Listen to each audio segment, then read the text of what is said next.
5-9 nakaraang video, isa ako sa nagpatunay na kung saan mayroong nag-comment kasi sa video natin na ang security guard daw is walang pag-asa, no? Hindi umaasinso ang buhay sa pagiging isang security guard. Ako mismo, pinatunayan natin yan, start 2000 is security guard na tayo or nag-security guard tayo hanggang ngayon, almost halos 30 years na pinatunayan natin na ang security ay hindi siya basta-basta lang nasabihin natin walang asinso. Mayroon kasi ako mismo, dating security guard lang talaga ako, magkano lang sweldo natin is 8,000 lang ang isang buwan. So pinatunayan natin yan doon sa isang comment na yun. Pero ngayon, mayroon namang isang ka-5-9 tayo, ayan, na kung saan siya din ay nagpapatunay na si Richard Badana. At sabi niya, dito, security nga ay hindi basta lang sabihin na walang asinso.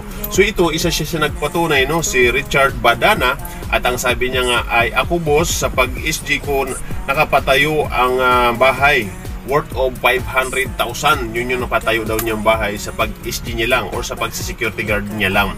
So kaya doon sa nag-comment na sabi niya nga walang asinso ang security is mali siya doon. Pero yun nga, nandito tayo para i-motivate yung ating mga kasamahang security guard or ating mga katrupa, kasi nga yung iba na panghinaan ng loob dahil nga sila ay biktima ng mga palakad ng lisensya or hindi nagte-training. Kasi talaga ang security is mayroon siyang kumbaga pagbabago. Pag ikaw rin ay nagbabago sa sarili mo. Kasi kung wala kang babaguhin sa sarili mo at naka-standby ka lang doon sa isang banda na kung saan palakad pa yung lisensya mo at napupwisto ka lang doon sa laging kahit na walang uniform, pwede ka. So ang security is hindi basta-basta ganun, no? Ngayon nga nakakapag-abroad na mayroon ng mga cruise ship na ina-applyan na ating mga ka-5-9. Basta ikaw ay qualified. Security guard lang yun, pero sumusildo ng halos 100,000 a month. So ganun ang security. So hindi siya basta-basta.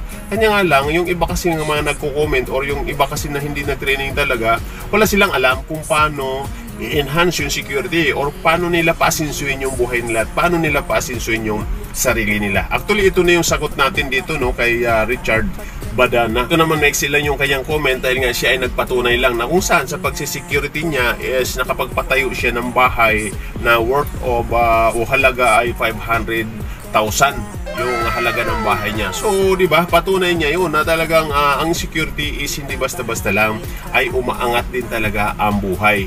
Kaya sa mga ka-SG natin or sa mga SG natin, ka-5-9 natin na napanghinaan ng loob, huwag ganon. Kailangan sarili natin mismo dapat ang mag-angat sa ating sarili. Kasi pag ikaw mismo ka-5-9, yung sarili mo, ikaw ang nagda-down, talagang wala kang patutunguhan. Kailangan iangat mo yung sarili mo bilang isang security. Paano ba maging asinso ang buhay?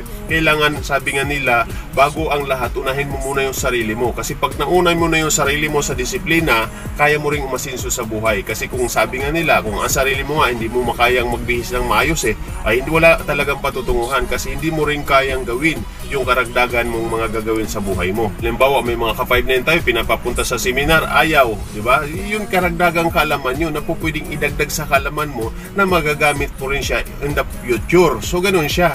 Papuntahin ng mga training, ayaw. Mas gusto ipalakad nila yung lisensya. So malaking panagkaiba yun. Dahil pag ikaw ay palakad, pagdating sa tanungan o sa usapan o sa interviewhan, hindi ka makakasagot kasi hindi mo nga alam dahil palakad ang lisensya mo. Pero kung ikaw ay legit nag-training or halimbawa mayroon ka nang in-applyan or dati ka sa mga kung ano-anong mga pinaggalingan mong trabaho na mayroon kang alam, madali kang makapasok. So ganun siya, hindi yung parang nag-asa lang tayo sa security license na palakad, talagang hanggang doon ka lang talaga kung hindi ka mag-i-schooling. Pero natin kung halimbawa mga kumpanya na kung saan nandun ka naka-duty, meron silang mga paseminar.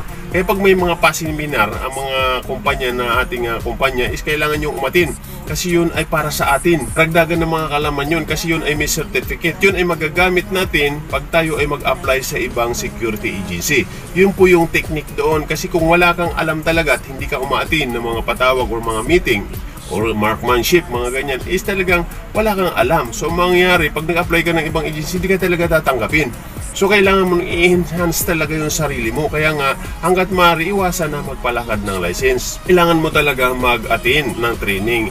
Ngayon, doon naman sa mga nag-training na, ang pinag-usapan natin dito yung PLTC. Kailangan mo talaga mag-PLTC. Doon naman, kasi pag nag-PLTC ka na, may training ka na kung tawagin. So retraining naman kasi yan, mga susunod na yan. Kaya yung iba niyan talagang nagdan-appearance na. Pero ganun pa man, nag-a-appear pa rin sila. Kasi nga, same lang din naman lagi ang mga subject. Kanya nga lang, sa mga malaking company is nagkakaroon lang ng seminar. Siniseminar ng mga dapat gawin yan, hindi lang basta training. Seminar, may kasamang seminar na about doon sa mga ginagawa or doon tungkol sa trabaho. So ganun po siya mga ka-5-9. Kaya nandito tayo para i-motivate natin yung ating mga kasamang ka-5-9 na panghinaan ng loob. Na kung saan talaga namang may pag-asinso. Ang dami kong maging katauhan ng masinso, manasa bangko. Isa pa yan sa mga nagko-comment dyan na kung saan sabi nga nila, sa bangko daw maliit ang sweldo. Ipagtanong ninyo sa mga bangko, babanggitin ko yung bangko na ang mga security guard napaka-snappy at umaangat talaga sila. Pagtanong nyo yung mga BDO dito sa buong Maynila, buong Pasay, buong Makati, pagtanong nyo mga BDO guard yan na naka-duty. Kasi kung maliit ang sweldo ng mga yan, hindi sila dyan magtatagal. Mayroon pang benefits yan, yung mga yan, kumpleto sa benefits yan. So kaya sila tumatagal dyan. Ang inahabol dyan, yung length of service na napakatagal. So mahirap habulin yun, yung 10 years na yun. Diba? So mahirap kunin yun, yung 10 years na yun. Mahirap abutin yun kung tayo ay security na bugok. So pero sila umaabot doon kasi nga bakit? Maganda naman ang kita. Bakit yung iba naliliitan? Sila kayang-kaya naman. So kasi nga may diskarte ang buhay natin mga ka-5-9. Ito yung ating isang motivation dito sa ating channel, Kuya Isko Official at Guwapong Biyahero TV at yung ating Facebook nga na to, Charles Francisco. At yun na nga po, itong video na ito na kung saan mananalo kayo dito sa ating parapol sa darating na December 20. Sabado po yan ng hapon. Magla-live po tayo dito sa ating Facebook at sa ating YouTube channel at abangan nyo po, dapat nandun kayo sa live dahil tatawagin po natin yung inyong pangalan pag kayo po ay nabunot. Simple lang po ang mechanic. Itong video na ito ay isi-share nyo lamang. Kung dito nyo napanood sa Facebook, isi-share nyo lamang sa inyong Facebook kahit hindi nyo mapanood ng buo. Kung kayo naman ay nandito sa YouTube channel ko, ay isi-share nyo lamang din po sa inyong YouTube channel kung may channel kayo or kung wala man sa inyong Facebook. Simple lang po ang pag-share. Makikita nyo may share sa baba. Click nyo lang yung share na yon, pupunta na yun sa inyong YouTube community. Or kung hindi man, pupunta ka sa Facebook. Mayroon namang mga nakalagay din doon kung Facebook yung pupuntahan mo, kung ano man, Twitter man, kung ano man. So yun yung pag-share, no mga kaibigan. I-click nyo lang yun. At syempre, huwag kalimutan mag-subscribe. Pindot nyo lang yung subscribe at mas maganda yung notification bell on.